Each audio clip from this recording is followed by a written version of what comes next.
You're listening to the PT Profit Podcast, From Pain to Performance with Justin McClintock. In this episode, Justin discusses how he helps individuals, particularly those with chronic pain, busy professionals, and postpartum moms to regain strength and live without pain. Not only does he share personal experiences, including his own injury, recovery journey with help of another coach, but he also talks about the importance of understanding client limitations through assessments and how he collaborates with medical professionals to ensure safe and effective training programs. Let's dive in. What's up, Justin? Thank you so much for joining me on the show today. How are you? I'm great. Thanks for having me. I'm super excited to get in. Right before we hit record, we were just talking about all the amazing things we have in common. So I'm really excited about diving in today. Me too. Okay, so let's just go ahead and get right into it. Can you share with us a little bit about how you got into the business of helping people transform their life in health and fitness and movement when they had really huge setbacks? Yeah, 100%. I came to it very honestly, which was as a practitioner and a member. I had a whole different career. I used to work in showbiz. I did lighting for theater and live events and things like that. And I started getting hurt at a pretty young age.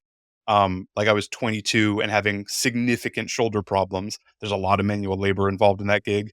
I remember sitting down and Googling exercises to help you stay strong at work. And I remember doing it because it launched me on a completely different path that led me to where I am today, which is doing really specific solutions for people based on their life, their experience, their health, their injury history, their schedule, all of that, finding exactly the right combination of things that will take a person from where they are to where they want to be. So I got my master's at Cap 21 as a musical theater professional. So Oh, I'm curious, what you can just shows turn this were into a theater podcast. I I'm was down. gonna say, what shows were you working on? A lot of stuff you haven't heard of. So, Okay. because it was on, I did a million things off Broadway and a lot of like big live events. Like I would travel around the country and do giant things for HP and Microsoft and that kind of stuff because spoiler, So there's more money there than theater. Broadway, I did a lot of, I did Addams Family. I did, Sister Act. I'm trying to think of things that ran for a little while because a lot of them didn't run. Notably, I did the, A Little Night Music where Angela Lansbury and Catherine Zeta-Jones tag teamed as a headliner, which was a wild backstage to be at and tons of fun if you ever get the chance to hang out with Angela Lansbury. No one does anymore, RIP, but she was amazing. well, And, I and I worked on I 13, which was Ariana Grande's first thing she ever did in showbiz, and she was just one of the kids on stage. that is hysterical. What a fun fact. No, I can't remember if it was A Little Night Music or what it was, but I saw Angela live. That I can tell you for a shadow of a doubt that the tech on that show must have been unreal because all of her lines had to be on a teleporter because she could not remember her lines. They were in her ear. She had a little ear, and this was, I think she would be okay with me saying this. She was a very old woman at that point and a grande dame of the stage, an incredible presence, but Yes. from the very beginning was pretty open, like, I'm going to need someone cueing me. Like, great. So someone sat up in a box and had a little microphone and she had her thing on and So, she tore it down every night and got a standing ovation, well deserved every night. yeah, she was incredible. She was incredible to see. Okay, so now you were hurt and you had to figure out, well, how do I start living and working and live without pain? Yeah, So and it what was a happened? real problem. This was, as far as I know, like the term functional fitness had kind of just entered the lexicon. There's been versions of this forever, of course, but like putting things together in a way, and the change for me was not chasing aesthetic goals, not chasing performance goals, meaning I'm indifferent to whether or not I have a six pack. I'm not trying to take a time off my mile or add 50 pounds to my back squat. I want to be able to do the rest of my life at 100%. That's the only thing I care about the gym for.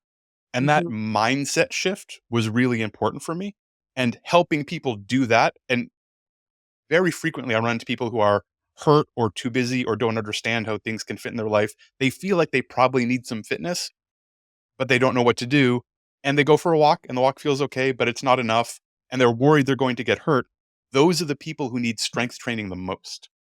Those are Mhm. the people who need some, frankly, armor and protection an ability to go through the rest of their life. The gym can build the rest of your life up. The gym doesn't have to be your life.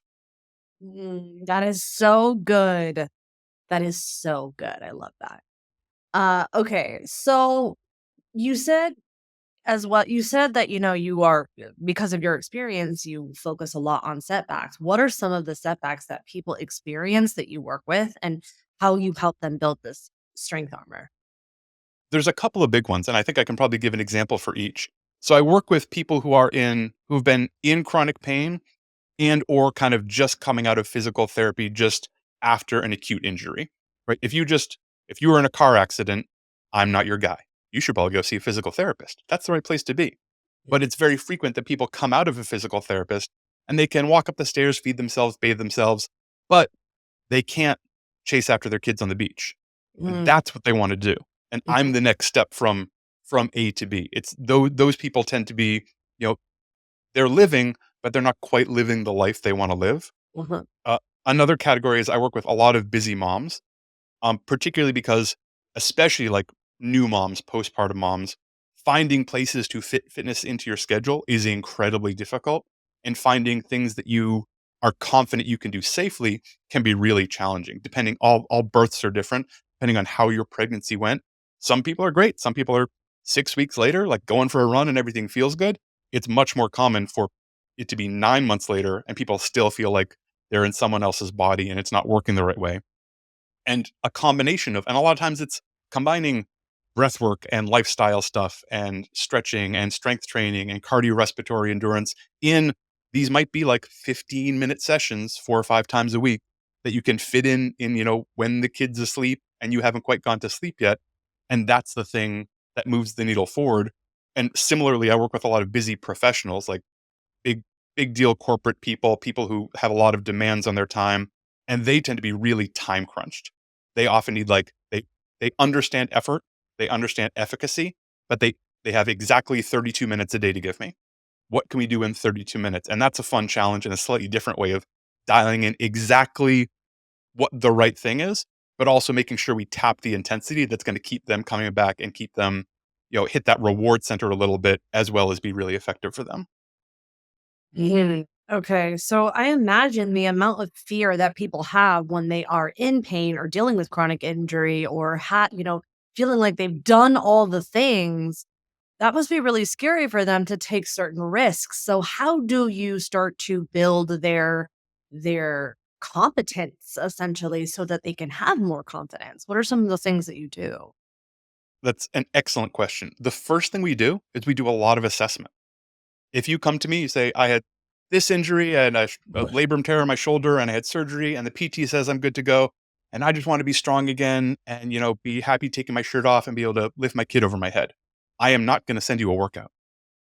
I'm going to send you a bunch of assessments. Like, I need to see you move in these different ways. We're going to move this much weight in these very particular ways. So I can build a really good idea of who you are. Everyone's different, every individual. There is no one workout that is the perfect thing for everyone in the world. So finding exactly where your strengths are, where your deficits are, where your limitations are. If this shoulder person I described, if they can't put their shoulder all the way over their head, uh, I tell them to do pull-ups for their first shoulder day. They're hanging from a bar in a position that their arm actually doesn't want to be in and isn't very safe in. We're already off on the wrong foot. Even if they were doing pull-ups, 20 pull-ups at a time 3 months ago, now pull-ups are the wrong answer for them for now. We can probably build toward them. So it's a lot of assessment and a lot of data collection at the beginning to make sure we're going in the right direction. And then we build up really deliberately. Everyone I work with, their workout changes day to day, week to week. It progresses, but it's a lot of like switching things out and moving things around, making sure that we're always kind of tapping the right button hard enough to move them in the direction we want to go. That's really good. Now, what is the type of feedback loop that you're typically in? Because what I would be curious to know, for especially for your high achieving professionals, right, is that sometimes they have a filter for how they are reporting feedback to you. Meaning they think, oh, well, it's a little uncomfortable, but it'll get better as we move. So that might be something that they don't particularly share with you, especially if they were even remotely athletic before me coming to you. So how do you dial in that tight feedback? I would say it's a combination of education and setting expectations really early on. So when you sign up, there's a bunch of education that comes along with it. Especially, I have a bunch of kind of like 5 to 7 minute videos.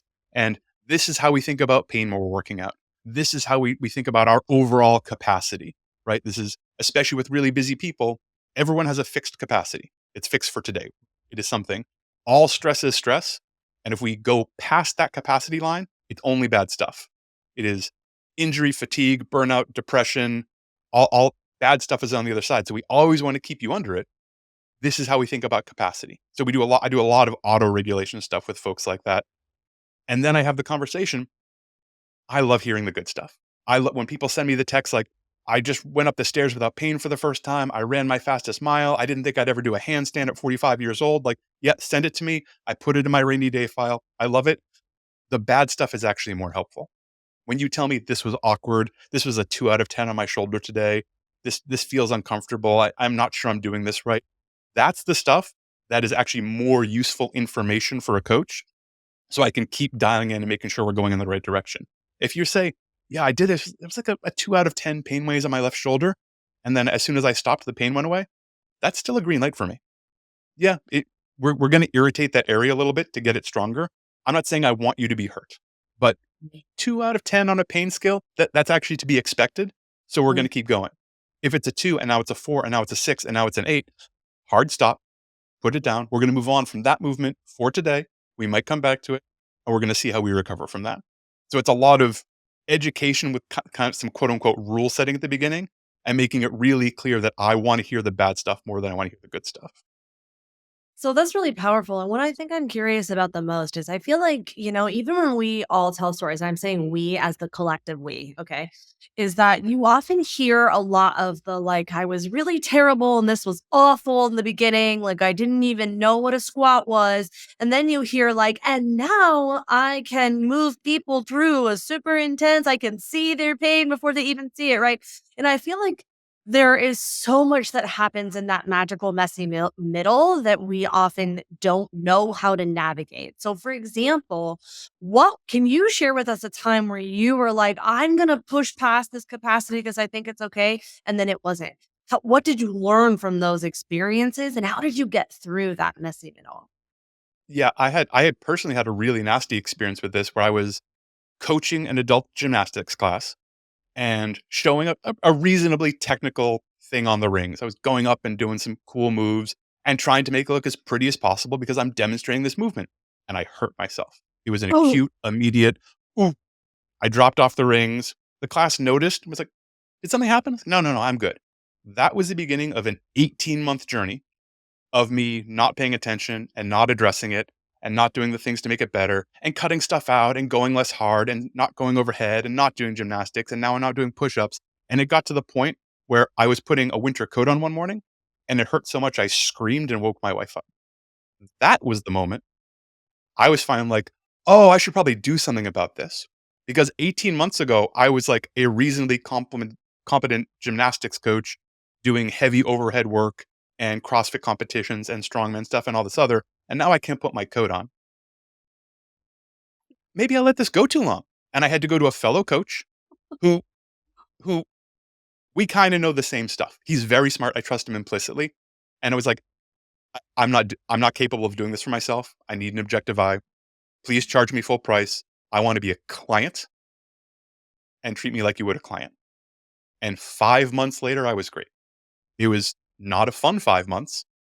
It was a combination of hard, uncomfortable, and really not sexy, but it worked great. And I could have saved myself 15 months. okay. Well, oh my gosh, thank you for sharing and how awful. Well, first of all, two things, right? It's such a powerful story on how all coaches need coaches. A dentist has to go to the dentist to take care of Yes. their teeth. So I think that is so powerful in itself. Second of all, what was your mental state going through that process, being a coach yourself? Like, you know, how were you keeping your mind right as you're coaching clients and going through this process? It was when I was injured and not addressing it, it was actually harder than having a coach Because when I was injured, I realized I was doing so many compensations. Like in my life, I had started like opening doors a different way and putting my bag on a different way and things I didn't even notice all the time. And then in class, suddenly I'm not demonstrating all the gymnastics moves. I'm asking another student to do it. I'm going to show you on Lewis here how he moves around and and I'm pulling back and pulling back. I'm like, this is this isn't how I want to do it. I'm fine with if that's how you coaches, if you're hearing this, if that's how you coach your class, that's fine. It isn't what I wanted to be doing. So I was Mhm. avoiding things I wanted to be doing. And that's where I think a lot of the magic is. When I got as low as I got and had to go to another coach, I was so excited to be a client. And Mhm. honestly, I think for any coach out there, and honestly for any business owner out there, if you can be a client, member, whatever, of a very similar business of yours, it is an incredible learning experience. See what it feels like. See what you like. You're going to steal some stuff. You're going to find stuff you like. You're going to find some stuff you hate. You're like, oh, it is so frustrating when I send a message and it just doesn't get responded to. I would rather have a thumbs up emoji than nothing. I am never, ever, ever going to let a message go unresponded to again. So I found it like useful on the business side and frankly, just restorative and pleasant on the client side because I had gotten to such a nasty place. I was just excited and to be, and very willing to be vulnerable to that process. So, did you have to did you have to do PT? Was there a tear? Like, or was it just, yeah, what happened? There wasn't a tear. I did do some physical therapy, and the manual work there was very helpful in breaking up some stuff that had happened in my shoulder. But I think I only went 5 or 6 times, and then the PT I went to was great. I was Mhm. very clear on my goals from the beginning. We got to the point where he was like, "You should go hire this guy you've been telling me about. There's nothing else I can do for you here," which I really appreciated that he didn't, try and keep me on an artificial prescription or something. Mhm, mhm, and it took 5 months. What was the 5 prog months. what was the, progress like? Like, how did you ever was it a linear experience? Did you feel like it had to get worse before it got better? Like, what happened? And what an amazing experience to go through what your clients go through. It was incredibly valuable as a coach. There's easier ways to learn. If I hadn't been such a stubborn, egotistical dummy, I could have done it in an easier way, but it certainly made a mark. The progress-wise, it was very humbling at the beginning because a lot of the tests and assessments were things I had done with people a million times. It's like, well, I know how to do this. I'm doing high pulls. So I picked up the 70-pound dumbbell and like dropped it. Like, oh, I'm gonna start with the 10, aren't I? Oh, I'm going to start with a 10-pound dumbbell and it's going to hurt. And that's what happens. Oh, okay. I'm going to, do this with a barbell. And I put a bunch of weight on it and I could not do what I was asked to do. And I had to do it with an empty barbell. Okay. But that level set, which was hard on the ego, but I was ready for it, then let a ton of progress happen. And it was the right stimulus, right? I was regularly like 80 or 90% of effort, even with an empty barbell. And then a couple months later, my coach sent me the first video I ever sent him and a video I sent him that day. He's like, "Hey, remember when you did this with an empty barbell and now you have 155 pounds on it? I know it's not what you used to do, but this is pretty cool." Yeah, that is pretty cool. And being able to like test and retest along the way is something I do with my clients all the time and a great way to show that progress, especially with a long-term project like that. When it's like, I can't lift my arm over my head. Okay, we're probably not fixing this in the next 4 weeks, but it's going to be important to your psyche for us to find things that we can show definitive improvement. Maybe we're not there yet. You did this, you moved 10 pounds 5 times on week 1, and you moved 10 pounds 15 times on week 6. We're moving in the right direction. Mhm. What's your how do you measure or what measurement of time? Like, how long are you measuring whether or not something needs to be, progressed or something needs to be a very varied? It's really personal. And one of the things it depends on is people's focus, by which I mean, this might be the perfect exercise for you. We're doing something simple, pressing a dumbbell overhead with one arm. That might be exactly the right thing. And we progress it and we progress it and we progress it. But I have often found somewhere around week 6, 7, or 8, most people get a little bored. And Mhm. even if they know it's the right thing, even if they know it's perfect, they bring a little less focus and they bring a little less intensity and they bring a little less intention. And that starts showing up in the work. So I Mhm. will often maybe I still want a single arm push of some kind, but I'll Mhm. often vary it up in some way just to bring that new focus and intention, because that's a really important part of being able to move forward. And honestly, if the whole thing starts to be boring and at least pieces of it aren't something people kind of look forward to, it is even easier for it to be the first thing cut in their day. So how do you maintain I also feel like that's a great point, but I also feel like in our world today where we are literally just dopamine addicts, how do you maintain their focus and keep them engaged without, wanting to change it and vary it and at the cost of progressive overload? It's so I Part of the answer to that is the people I work with. Like, Mm, the people who wa and they often have big goals, and that's a really important part of it, right? If your goal is, I wanna get hot, I wanna get sweaty, and I wanna have a good time, I wanna, like, get some free endorphins, you can do almost anything. Like, find your favorite a fitness class that works with you and you like the vibe, that's probably the right place for you to be, and that's not hate toward fitness classes. I've coached tens of thousands of fitness classes. They're great for the right people. People who have those goals of, no, no, I want to be able to keep up with my kids in 10 years and I'm worried I won't be able to. I had a client who came to me, he was like, we just got a bad test and I think I'm going to have to start chemo in 6 months. I need a lot more muscle in my body than I currently have to recover from chemo. These people are motivated, right? These are big, sexy goals. And sometimes people have big goals and they don't tell you, meaning they'll come and they say, I just want to get fit and feel good about my body. You say, okay. And I know, like, we've just started at least a half hour conversation. Well, what does that mean to you? Well, what would that look like? How would we even know we were successful? 4 months from now, if I'm like, well, we definitely nailed it, I'd be able to say that because what happened? And then they start telling me, oh, well, I'll be able to carry my kid all day and, not have to give him to his grandma and feel really good about it and, you know, not wake up 4 times at night in pain. Oh, now I'm really interested. Now these are some big goals. And having those big goals is frankly easier to keep people motivated for a little longer, and they tend to need a little less entertainment. It's interesting because I remember when I had a cesarean, so I had my 2 little girls were 20 they're 20 weeks or 20 months apart, not weeks, oh my gosh. Okay. 20 months apart, so they were very close they are very close in age, not Mhm. quite 2 years. So when I had my second cesarean, I could not pick up my baby. I had a toddler that was not really a toddler, not she was still in diapers and she couldn't talk. Like she was still for all intents and purposes a baby and I could not pick her up and it was soul crushing. Where you just I can't I literally can't pick you up. That was hard. That Yeah, was 9 that's years for ago and sure. I still remember what that felt like.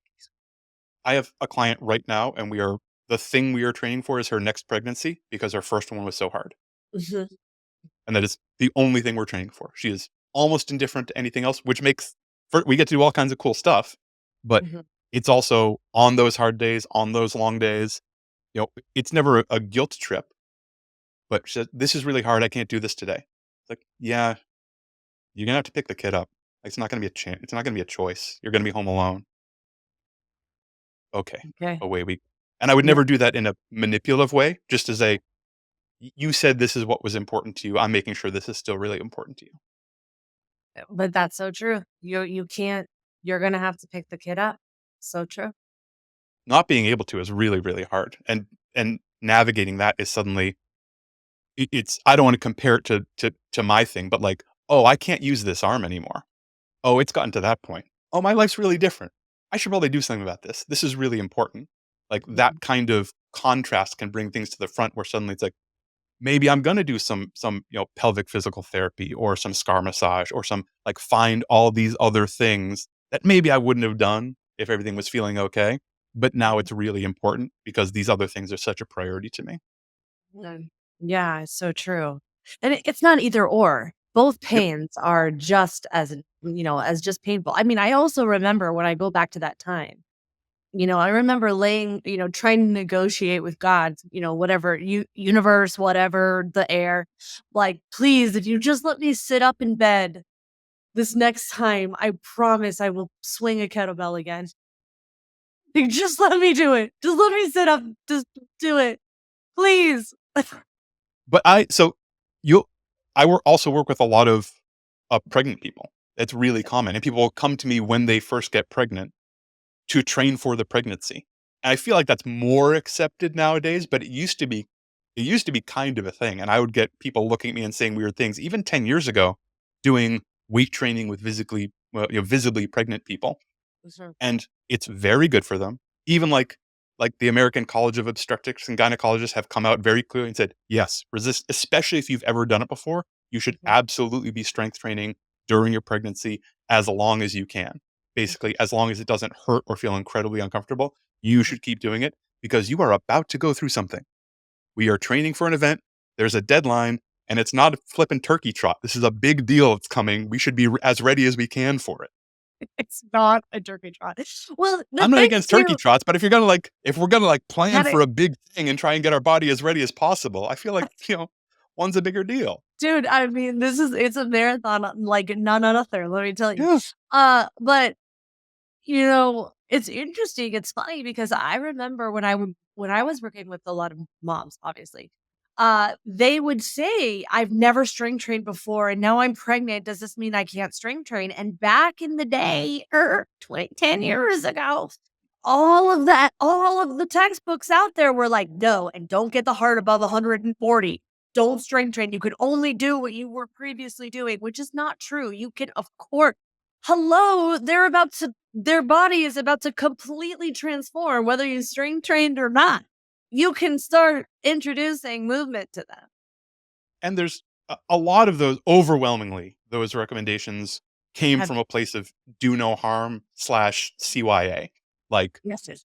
if I tell this person they can't lift more than 5 pounds, pretty unlikely they're going to hurt themselves.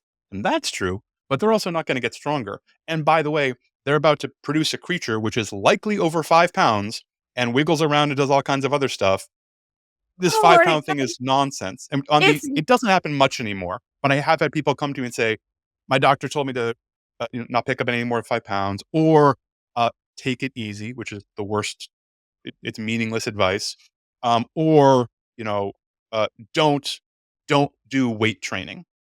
I'd be like, cool. First of all, what my first question always is, would it be okay if I talk to your doctor? And I reach out to lots of medical professionals, not in a mean way, yeah, extraordinarily professionally. Like, yeah. I am not a doctor. I am not a medical professional. You know more than me. I'm a movement specialist. I know more than you about one thing. You just told her not to lift more than 5 pounds. I want to be really clear because we're doing some things. That means she can't go grocery shopping. That means we need to get her a new purse. That means, well, right. Like, you start introducing some reality into it. Yes, And and they you said, well, I say don't mean that. Okay. And you said, so she can't do weight training, but she has a 20-pound dog that takes her for a walk, jerks her around and she moves it back and forth. My stuff is easier than that. So do we need to hire a dog walker? Like, no, no, no. I don't want her doing anything crazy or anything that's going to get her hurt. Okay. So if she moves in a way that we agree is good for her, but is unlikely to get her hurt, you're on board?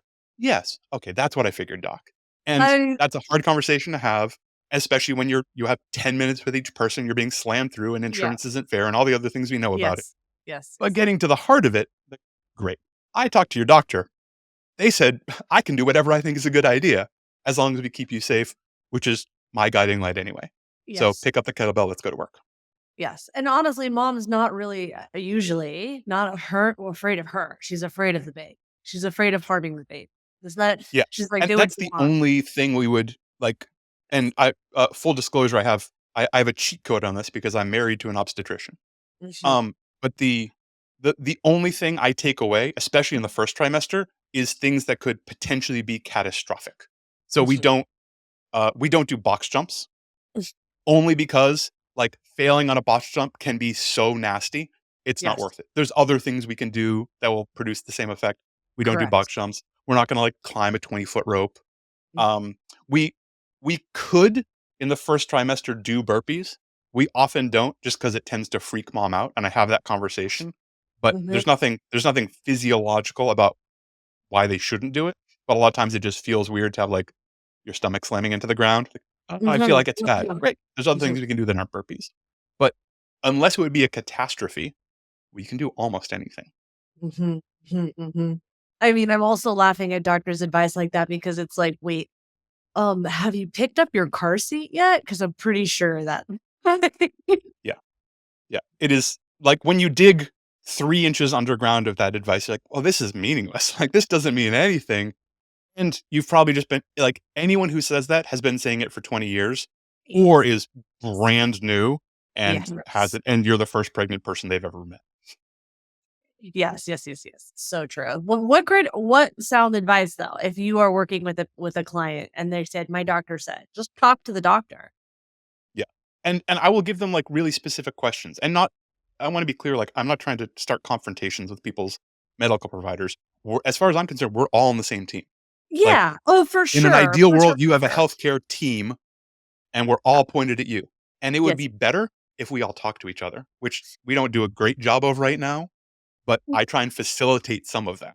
Well, something you had said earlier, which I think is, it's worth bringing attention to it because I think it's true. I'll speak for me. Is that oftentimes there's a level of ego that comes into play. As a movement professional or whatever, we start to feel like it means something if we're consulting with someone else, if we are trying to collaborate with another professional. When the truth of the matter is, if you can really just focus conversations around we're trying to build a movement and health plan that is best for this person together.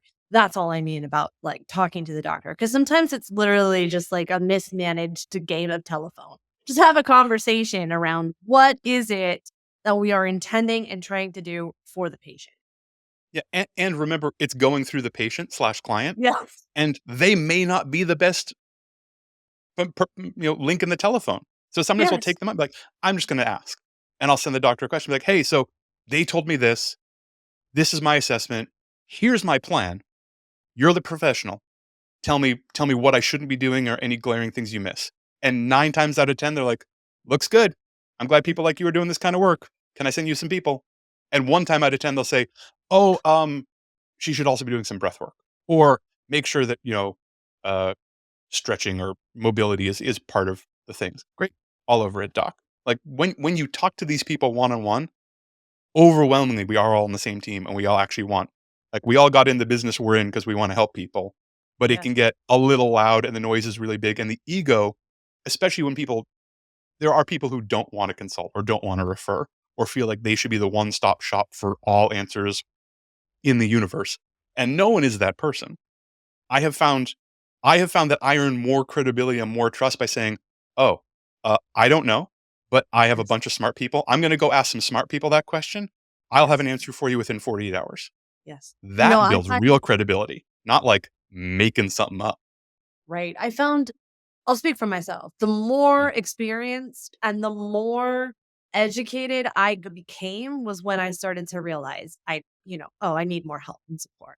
So I usually can tell if someone's trying to be a one-stop shop, I get it. I see myself in that. It's coming from a good place. It's coming from like, I really can be the person. It's not you. It's not coming from like, I want to be a guru. It's coming from like, no, need me, pick me. Right. But to your point, when you have the credibility of like, no, there's a team of people behind me that I have access to help you. That is more valuable to the client. Yeah. Yeah. And it builds credibility everywhere else too, right? If a client comes to me, I say, "You know what? I can do this, but I know a physical therapist who also coaches Olympic weightlifting. She would be perfect for you. Would it be okay if I make an introduction?" And then do a 3A introduction or say, Mhm. "Hey, doctor, this is the client. This is what they already told me. This is their leading concern. This is why I think they'd be a good fit for you. Take it away, doc." Mhm. Both of those people are now better served. The client is with the right person. The doctor coach is very happy that they have an ideal client. And probably 3 to 6 months from now, I'm going to get one of those where they're like, you know what? I could do this, but you'd be perfect for Justin. I Mhm. live in Philadelphia. There's 1.6 million people in Philadelphia. I can't possibly get to all of them. I don't really want to. That sounds like too much work. Lots of people need help, and I truly believe there's lots of good people working, and we're all on the same team trying to make the world better. Yeah, so true. Such a good point. So now, earlier you had mentioned that you work with people with chronic conditions. What's one of the worst or hardest cases that you've ever had to work on? That's a great one. Some of the hardest ones, the chronic pain stuff is really nasty, and it comes in a bunch of different ways. Sometimes it's nerve related. Sometimes people have spinal things, bulging discs, stuff like that, which may or may not be the cause of this pain. That's an important point to get to people. But they've had a bulging disc, and so for 20 years they haven't been able to run. Okay. Do you want to run? Yes. Okay. Are you willing to try? Yes. Great. I don't know yet, but let's do some assessments and figure out where you can go. Those are really hard. The other really hard people are people with bony abnormalities. So like some kind of arthritis, or they sprained their ankle 6 times when they were playing field sports as a teenager, and their ankle actually grew differently, and now it doesn't bend the way most ankles bend. And so Mhm. when they run, their lower back hurts a lot because they're shock loading it because their ankle can't do the thing you want to do. And in that case, we're like, well, we might have to figure out some other things, and it may or may not be running. Making your back stronger, making your knees stronger, making your ankle stronger may be the solution, and it might get you there. But Mhm. finding bony stops, like because I can't change the shape of your bones. The Mhm. only way to do that is paying someone an enormous amount of money to cut the bone into a different shape, and that may not have any effect on your pain or function, which is a really important point. I have I often get people who are like considering a surgery, and it's like, I'm not the surgeon. Tell your surgeon will give you the answers. Have you asked them if this will definitely cure your pain? Because you can go in and have a discectomy, which is a big giant deal surgery, and come out and have exactly the same pain. And that is a deeply frustrating experience for people. So both of those are hard, and they're mostly hard in the mindset overcome, because both of those people will frequently come in well, this is a permanent condition and there's nothing I can do about it, and I'll never be able to run. And if we So, can change that mindset, now, if we can change that belief, we open up possibilities. I mean, surgery is serious. And to that point, I was about to tell you, I had a client who he was a physical therapist, and he had a new patient who had just done surgery. And when he looked, he was like, he couldn't tell him. He was like, I'm not going to tell him. But like, he basically just, this surgeon has destroyed his professional career because of the botched work that was done on this foot. And I was like, what did you do? And he's like, I'm not gonna say it. I can't. What am I supposed to say? I mean, huh, it's Yeah, horrible. What a it's horrible awful. experience. And surgery is a medical miracle. It's amazing we can do that, Yeah. but make sure that expectations are set and you have the Yes. all of the information, and most of the time, it should be the absolute last option because you I can't mean, undo a surgery. it's so true. Like, listen, if you're listening to this and about to have surgery, don't get scared. Right? Same thing. That's why I Mm, don't tell moms about my pregnancy stories. But yeah. I'm one of my dance teachers. He went in for a knee surgery, and when he woke up, they had done the wrong knee. No. Yeah. In this day and oh my god, I mean, no. that's a I mean, it was my nightmare. dance teacher, Yeah, right? So I've been in and out of yeah. theater for Okay, like yeah. 200 years. But Yeah. but, like, Nightmares. stuff happens, right? It's Yeah. just all about communication. Have you My ever wife worked with doesn't like it when I tell her I don't wanna go to the hospital. She's like, "Why do you wanna go to the hospital?" It's like, "That's where people go to die." Like, it's not it's a place of emergency, right? And that's what the hospital's for. Like, things are really bad. If we don't do something, I might not keep living. That's Yeah, where hospitals shine, and it's amazing what they can do there. yes. The "My life is okay, but I want my life to be better," that's usually more in my, like, health, wellness, fitness side of the world. That's Mhm. where we should probably spend more time, because those are the outcomes we produce. Right? If We're you num need life-saving care, I am the wrong guy. You are in the wrong place. I'm gonna send you somewhere else as quickly as possible. But if you're like, "Yeah, I'm just tired all the time, my energy stinks, and, uh, I'm probably gonna, like, get 2 or 3 more prescriptions." Like, maybe some prescriptions are the right idea, but have we looked at, like, how you're sleeping and how much water you're having and how you're dealing with your stress and how much you're moving during the day and how your relationships are, and, "Oh, we haven't? Oh, well, Yeah. there's probably some work to do there." Have you ever worked with someone who had a concussion? Yes, concussions are tricky. Yeah, And tell me about it. I have a client that's got concussions, so tell me. I want to hear about what you do. concussions are hard, and every concussion is different. And the first thing you do is make sure they are working with someone who has neurological experience, because it's really, really, really important. And they need to. The last time I worked with someone with a concussion, they didn't get cleared to move for like 4 weeks, which is a little bit long.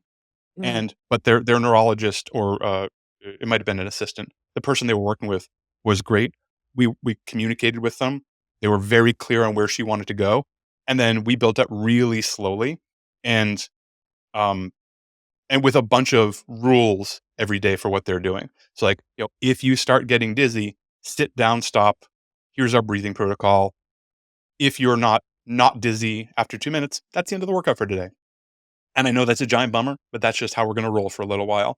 And then built up exercises um, that were really safe, right? Similarly, like, we didn't do any jumping for a while. We didn't do any fast movement for a while. We didn't do anything where their head had to like snap from one side to the other. And they were a CrossFit athlete, so they loved doing everything they wanted to do was fast.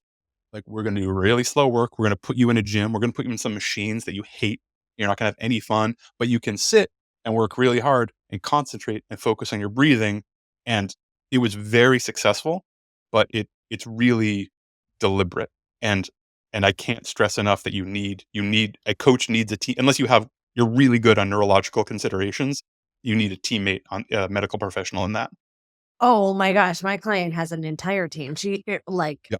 a neurologist, a PT, an OT, all of Yeah. it. Name it, she's got a full medical team, and it's hard to watch. It's so interesting because she's also a CrossFit athlete. So it Okay. is. I think the thing that is the hardest part about the experience for me is that watching someone who loves to be athletic, like, have all of that just gone, gone. Yeah. Like, So how did finding I go? How did I go from CrossFit to not being able to be in a concert hall with lights and sound? Yeah. Yeah. And finding that stimulus, finding like focus points during movement. That's one of the reasons why like machines and stuff were really useful, because we could like sit and like find a dot. And that's the dot we're going to focus on this entire time. But you can also, for some of those CrossFitters, like, find new challenges. Like, have you even used a leg press before? So you know how you do pistols, right? And you're good at those single leg squats. If we do a single leg press, you can work crazy heavy and you don't have to balance. And this is going to make your pistols amazing. You down? And now they're excited. Like, yeah, let's do it. This is cool. And they can move a bunch of weight, and they feel their glutes working for the first time, because they usually like balance on their toes and do all kinds of crazy stuff when they're doing pistols. And like, it's different, right? Like I Yeah. talked about the busy professionals, like, where can we find the intensity in a way that works for this person in this situation?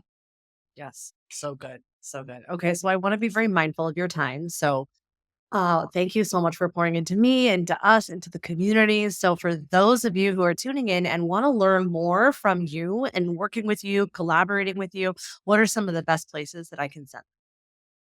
Instagram is the place. Go to @feelstrongfit on Instagram. There's links to the website and all the other stuff there. I answer every DM. I dare you to DM me and not have me respond. It doesn't happen. Okay. I love it. Thank you so much. I really appreciate it. This was a delight. I'll do this anytime.